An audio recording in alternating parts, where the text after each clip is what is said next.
স্বাধীনতা বিরোধী, স্বাধীনতার পক্ষ। একটা দেশের যুদ্ধ হয়ে গেছে, ভিয়েতনামেও যুদ্ধ হয়েছে। ভিয়েতনাম আপনার আমাদের চেয়ে অনেক বেশি দীর্ঘস্থায়ী যুদ্ধ করেছে, কিন্তু সেখানে কিন্তু ওই স্বাধীনতার বিরুদ্ধে পক্ষে কিছু নাই। যে যা কিছু সমস্যা হয়েছে উইদিন এ শর্ট টাইম তাদের বিভিন্ন প্রোগ্রামের সূত্রেতে জাতিকে ঐক্যবদ্ধ করেছে। কিন্তু আমাদের সমাজে এখন পর্যন্ত সেই বিভাজন চলছে, এবং এই বিভাজনটা আপনার এমন একটা পর্যায়ে গেছে যে আমাদের দেশের মধ্যে বিভিন্ন রাজনৈতিক দলের সমর্থকরা একে অন্যের মুখোমুখি দাঁড়িয়ে গেছে। তোমার যে প্রতিবেশী সে কিন্তু তোমার বন্ধু নয়, তাকে সবসময় অস্থিতিশীল রাখবে যাতে তোমার জাতীয় স্বার্থ উদ্ধার হয়। এবং অস্থিতিশীল রাখার হলো সবচাইতে বড় উপায় হলো সেই সমাজটাকে অস্থিতিশীল করে দেওয়া, সেই সমাজের মধ্যে বিভাজন তৈরি করা, মানে একদল আরেকজনকে নিশ্চিহ্ন করার জন্য প্রতিজ্ঞাবদ্ধ ছিল। মানে দুটা মেজর পার্টি এবং তাদের ফলোয়ার, এবং এটা সিভিল সোসাইটির মধ্যে ডিভিশন ছিল, সাংস্কৃতিক কর্মীদের মধ্যে ছিল, শিক্ষকদের মধ্যে ছিল, ছাত্রদের মধ্যে ছিল। আমরা এক জাতি, এক বাংলাদেশের মতো এত হোমোজেনিয়াস কান্ট্রি পৃথিবীতে নাই। এক ভাষা, বেশিরভাগ লোকই একই ধর্ম অবলম্বী। অন্যান্য দেশে ধরেন ইন্ডিয়াতেই তো আপনার বহু ভাষাভাষী লোক আছে, বহু ধর্মীয় লোক আছে, কিন্তু আমাদেরটা একটা হোমোজেনিয়াস নেশন। এই হোমোজেনিয়াস নেশনটাকে এমনভাবে বিভাজিত করা হয়েছে যে আমরা একে অন্যের মুখোমুখি দাঁড়িয়ে আছি, এবং অন্য একটা রাষ্ট্রের হয়ে আমরা কাজ করছি নিজের দেশের বিরুদ্ধে গিয়ে, যাতে আমরা সেই রাষ্ট্রের আধিপত্যটা এখানে আমরা এস্টাবলিশ করতে পারি। যে বেশি দুর্বল হয় তার উপরই লোকে সে অ্যাডভান্টেজটা নেওয়ার চেষ্টা করে। বাংলাদেশের ক্ষেত্রে যেটা হয়েছে বিশেষ করে এখন, এবং এটা আমাদের যে কিনোট স্পিকার উনি বলেছেন যে পরিবর্তন, বৈশ্বিক পরিবর্তন এবং যা প্রেক্ষিত বাংলাদেশে এখন, সেখানে বাংলাদেশ এখন একটা অত্যন্ত সংকটময় মুহূর্তে দাঁড়িয়ে আছে। বাংলাদেশের যে আপনার আধিপত্যবাদ জিনিসটা কি, আজকালকার যুগে আপনার মধ্যযুগে যখন একটা রাষ্ট্র আর একটা রাষ্ট্রকে দখল করতে চাইতো, তখন তারা সামরিক শক্তি দিয়ে দেশটাকে দখল করে দিত, একদম মানে ফিজিক্যালি দখল করত। কিন্তু এখন একটা দেশ আর এক দেশটাকে দখল করে সেই দেশটার যে সমস্ত প্রতিষ্ঠান আছে সেগুলির উপরে দখলদারি করা, এবং সেই দেশের জনসাধারণের যে সাইকিক বা তাদের যে মনোমানসিকতা সেটার উপরে আধিপত্য স্থাপন করা, ওইটা কিন্তু সাংঘাতিক গুরুত্বপূর্ণ। যেটা সাধারণত করা হয় আপনার কালচার বা সাংস্কৃতিক আগ্রাসনের দ্বারা। যেরকম ব্রিটিশ যুগে যারা আপনার এলিট শ্রেণী ছিল তারা কিন্তু ব্রিটিশদেরকে ভীষণভাবে নকল করত। ওই রকম বাঁকা উচ্চারণে ইংরেজি বলতেন, ওই রকম কাপড় চোপড় পরতেন, ওই রকম পাইপ খেতেন, নিজেদেরকে ব্রিটিশ মনে করত, ইন্ডিয়ান মনে করতো না। অশীষ কান্তি একটা বই লিখেছিলেন খুব চমৎকার, সেটার নাম হলো মোস্ট ইন্টিমেট এনিমি, মানে আমার শত্রু কিন্তু আমি তাকে ধারণ করেছি আমার মননে, আমার মস্তিষ্কে। এটাই হলো সবচেয়ে বড় আধিপত্যবাদ। এবং আপনি যখন সেটা করতে পারেন তখন আপনি অতি সহজে সেই রাষ্ট্রের যে সম্পদ, খনিজ বলেন, মাটির নিচে বা উপরে, ওই রাষ্ট্রের প্রতিষ্ঠান সেগুলিকে দখল করেন। মানে ওই প্রতিষ্ঠানের লোকজন আপনার হয়ে কাজ করে, মানে অন্য দেশের হয়ে কাজ করে, নিজের দেশের জন্য করে না। মানে একটা সমাজের মধ্যেই ইনফিল্ট্রেশন হয়, যেটা চাণক্য নীতিতে পরিষ্কারভাবে লেখা আছে। চাণক্য নীতিতে পরিষ্কারভাবে বলা হয়েছে যে আর একটা দেশকে, বিশেষ করে চাণক্য নীতি কিন্তু এই কথাটা বলেছে যে তোমার যে প্রতিবেশী সে কিন্তু তোমার বন্ধু নয়, তাকে সবসময় অস্থিতিশীল রাখবে যাতে তোমার জাতীয় স্বার্থ উদ্ধার হয়। এবং অস্থিতিশীল রাখার হলো সবচাইতে বড় উপায় হলো সেই সমাজটাকে অস্থিতিশীল করে দেওয়া, সেই সমাজের মধ্যে বিভাজন তৈরি করা। যেমন আপনার বাংলাদেশ হওয়ার সঙ্গে সঙ্গে আমরা দেখেছি স্বাধীনতা বিরোধী, স্বাধীনতার পক্ষ। একটা দেশের যুদ্ধ হয়ে গেছে, ভিয়েতনামেও যুদ্ধ হয়েছে। ভিয়েতনাম আপনার আমাদের চেয়ে অনেক বেশি দীর্ঘস্থায়ী যুদ্ধ করেছে, কিন্তু সেখানে কিন্তু ওই স্বাধীনতার বিরুদ্ধে পক্ষে কিছু নাই। যে যা কিছু সমস্যা হয়েছে উইদিন এ শর্ট টাইম তাদের বিভিন্ন প্রোগ্রামের সূত্রেতে জাতিকে ঐক্যবদ্ধ করেছে। কিন্তু আমাদের সমাজে এখন পর্যন্ত সেই বিভাজন চলছে, এবং এই বিভাজনটা আপনার এমন একটা পর্যায়ে গেছে যে আমাদের দেশের মধ্যে বিভিন্ন রাজনৈতিক দলের সমর্থকরা একে অন্যের মুখোমুখি দাঁড়িয়ে গেছে। এবং এই অবস্থা যখন হয় যে একটা দেশের ভিতরে সেই দেশের প্রতিষ্ঠানগুলি, ধরেন বাংলাদেশের আর্মির কথা যদি আমি বলি, এখানে আপনি চিন্তা করেন এখানকার পাঁচজন সিটিং জেনারেল পালিয়ে গেছেন অন্য দেশে। মানে আমাদের সিকিউরিটি রিলেটেড ইনফরমেশন, আমাদের যে সমস্ত আপনার সামরিক যে সমস্ত ওরিয়েন্টেশন, সব কিছু নিয়ে কিন্তু তারা আরেক দেশে চলে গেছে। মানে ইনফিলট্রেশনটা কত গভীর সেটা আমি বলছি। এবং এই রকম সমাজেই আপনার আধিপত্যবাদ প্রকটভাবে দেখা দেয়। এই ডিভিশনকে দূর করার জন্যই আপনার জুলাইয়ের অভ্যুত্থান হয়েছিল। কারণ আমাদের রাষ্ট্র এমন একটা পর্যায়ে পৌঁছে গেছিল যে আমরা সমাজের বিভাজনের ভিতরে একে অন্যের মুখোমুখি দাঁড়িয়ে গেছিলাম। মানে একদল আরেকজনকে নিশ্চিহ্ন করার জন্য প্রতিজ্ঞাবদ্ধ ছিল।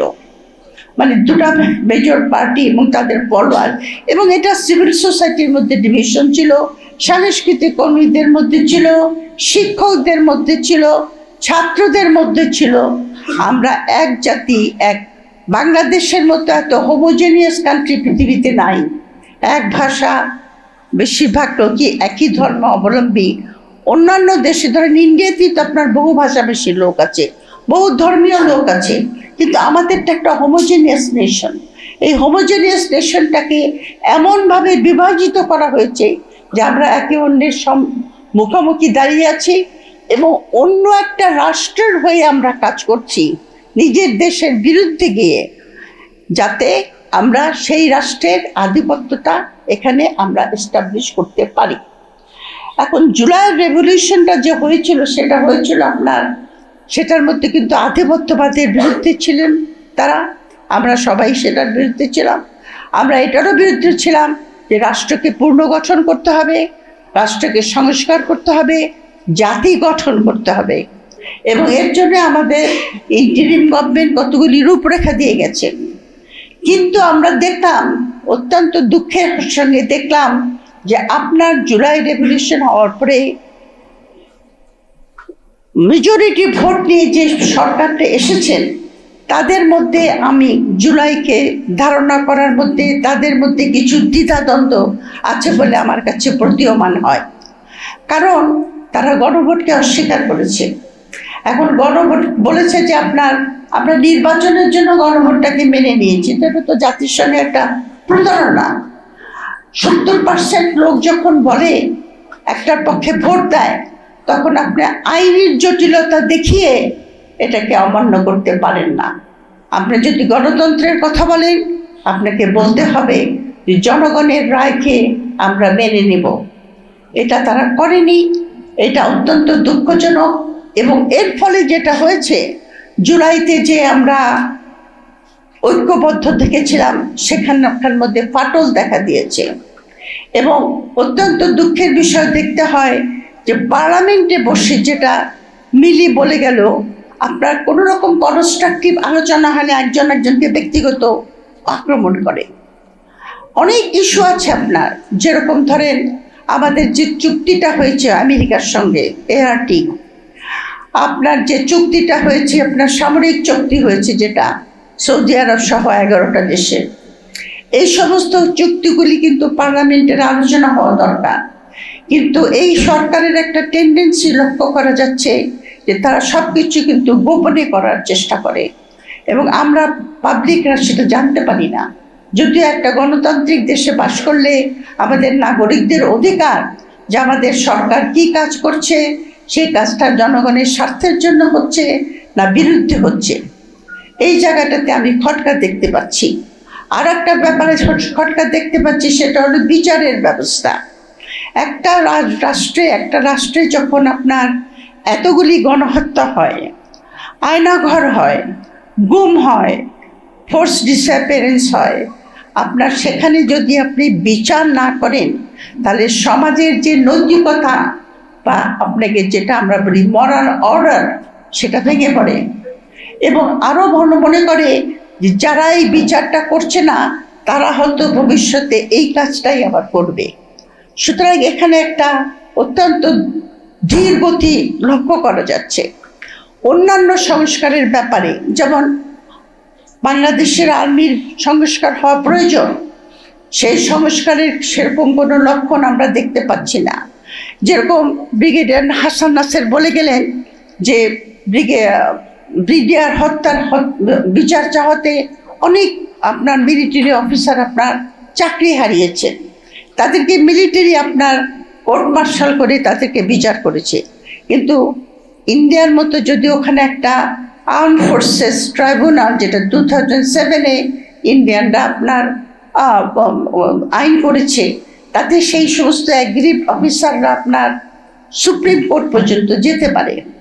এছাড়া আপনার যে প্রতিরক্ষার ব্যাপার কথাটা বলা হয়েছে, যে আমাদের একটা শক্তিশালী প্রতিরক্ষা দরকার, আমি 100% স্বীকার করি। কিন্তু অবশ্য আর্মি এখন একটা একটা একটা একটা প্রোগ্রাম নিয়েছে, আর্ম ফোর্সেস গোল 2030। তাতে আপনার আর্মিকে আপনার যুগোপযোগী করে তোলা প্রয়োজন হবে। আমরা যখন ব্লু ইকোনমির কথা বলি, যেটা বাজেটে বারবার বলা হয়েছে, বঙ্গোপসাগর এখন যে কথাটা একজন বক্তা বলে গেছেন, 3টা পরশক্তির নজর এখানে পড়েছে, আমেরিকা, চীন এবং ইন্ডিয়া। এই বঙ্গোপসাগরকে আপনার কে প্রোটেক্ট করবে? আমাদের নেভির কি ক্ষমতা আছে? কয়েকটা পেট্রোল বোট ছাড়া সাপোর্ট শিপ পর্যন্ত নাই, ফ্রিগেট তো দূরের কথা। মিয়ানমার থেকে এখানে কন্টিনিউয়াসলি আমাদের জেলেদেরকে ধরে নিয়ে যায়, ওদিক থেকে ইন্ডিয়ান জেলেরা এসে আমাদের সমুদ্রের ভিতরে যে সমস্ত আপনার খনিজ আছে, তার প্রোটেকশনের কোনো ব্যবস্থা নাই। সংস্কার সব জায়গায় প্রয়োজন, কিন্তু আমি যেটা দেখতে পাচ্ছি যে সংস্কারের ব্যাপারে আবার একটা কথা যেটা বলবো, আগের বক্তারা বলেছেন, আমরা চাই যে এই সরকার সম্মিলিতভাবে এই সমস্ত ইস্যুগুলিকে, যে আমাদের আধিপত্যবাদ যদি আমাদের রুখতে হয়, যে কথা বক্তারা বলেছেন যে আমাদের নিজেদের শক্তি বাড়ানো দরকার, সব ব্যাপারে, শিক্ষা, প্রযুক্তি, স্বাস্থ্য, প্রতিরক্ষা, সব ব্যাপারে আপনার কূটনীতি, আমাদের শক্তি বাড়ানো দরকার। সবচেয়ে বড় কথা, অনেকেই বলে গেছেন যে নিজের মেরুদণ্ড সোজা করে দাঁড়াতে হবে। ইরানের এক্সাম্পল আমরা দেখেছি।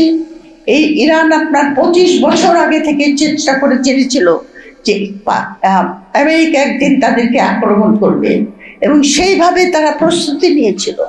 এবং নট অনলি তাদের আপনার এত উন্নত প্রযুক্তি এবং মিসাইল আছে, তারা এগুলিকে এমনভাবে সংরক্ষিত করেছে যে আমেরিকানরাও ঠিক বুঝতে পারে না যে কোথায় কোন জায়গায়, বিভিন্ন জায়গায়। এবং ওদের আরসিজি যেটা, সেই স্ট্রাকচারটা আপনার ডিসেন্ট্রালাইজ। এই সামরিক যে সমস্ত সরঞ্জাম, সেগুলিও কিন্তু তারা কেন্দ্রীভূতভাবে রাখেনি। আমি যেটা বলছি, তাদের মিলিটারি ডক্ট্রিন আপনার এতদিন আগে থেকে তারা ঠিক করে রেখেছিল, আমাদের সেরকম কোনো আমরা জিনিস দেখতে পাই না। সুতরাং বাংলাদেশ যদি আপনার মাথা উঁচু করে দাঁড়াতে চায়, জুলাই পরবর্তীতে আপনার যে সরকার ক্ষমতায় এসেছেন, আমরা এখানে অন্যান্য পলিটিক্যাল পার্টির লোকদেরকেও আমন্ত্রণ জানিয়েছিলাম, কিন্তু আজকে বোধহয় মিটিং আছে, ওই যে প্রেসিডেন্সিয়াল ক্যান্ডিডেটকে নিয়ে একটা বোধহয় বিএনপির একটা মিটিং আছে, সেজন্য আমরা হুইপকে আমন্ত্রণ জানিয়েছিলাম, উনি আসতে পারেন নাই। উনি আসলে ভালো হতো। আমরা জামাত থেকেও আমরা আমন্ত্রণ জানিয়েছিলাম, কারণ এসছেন ওই মার্দিয়া মমতাজ এসছে, কিন্তু উনি তো আসেন নাই। ওই যে বুলবুল সাহেব, উনি আসেন নাই, জামাত থেকে মার দিয়ে এসছে, মার দেখে আমি ফোন করেছিলাম। হ্যাঁ, আমরা চাই যে দেখেন বিভিন্ন সমস্ত একটা সমাজে অনেক পলিটিক্যাল ফোর্স থাকবে, কিন্তু জাতীয় স্বার্থে আমরা সবাই এক হব। জাতীয় স্বার্থে আমরা সবাই এক হব। আমরা বাম হই, আমরা ডান হই, আমরা সেন্টার রাইট হই, সেন্টার লেফট হই, কিন্তু জাতীয় স্বার্থে আমাদের এক হতে হবে। সেই জন্য আমরা সবাইকে এখানে আমন্ত্রণ জানিয়েছিলাম, আপনাদের সবাইকে আমন্ত্রণ জানিয়েছিলাম যে এই জুলাই পরবর্তী যে সুযোগ আমরা পেয়েছি, সেই সুযোগ আমরা হারাতে চাই না। আমরা আধিপত্যবাদ, যে কোনো রাষ্ট্রের আধিপত্যবাদ আমরা মেনে নেব না। সেটা আপনার যে কোনো রাষ্ট্রই হোক না কেন, সেটা আমরা প্রাণপণ চেষ্টা করব। এবং যে ভূ রাজনীতির অবস্থানের জন্য বাংলাদেশ একটা ভারসাম্যমূলক রাষ্ট্র বিদেশ নীতির প্রয়োজন, সেটার উপরে জোর দেওয়ার জন্য বারবার সরকারকে অনুরোধ করব ঐক্যবদ্ধ করতে জাতিকে, এবং স্ট্রং লিডারশিপ দিয়ে মেরুদণ্ড সোজা করে দাঁড়ানোর জন্য, যাতে বাংলাদেশ জুলাইয়ের যে স্বপ্ন, সেই স্বপ্নকে আপনার প্রতিষ্ঠিত করতে পারে। আপনাদের সবাইকে ধন্যবাদ।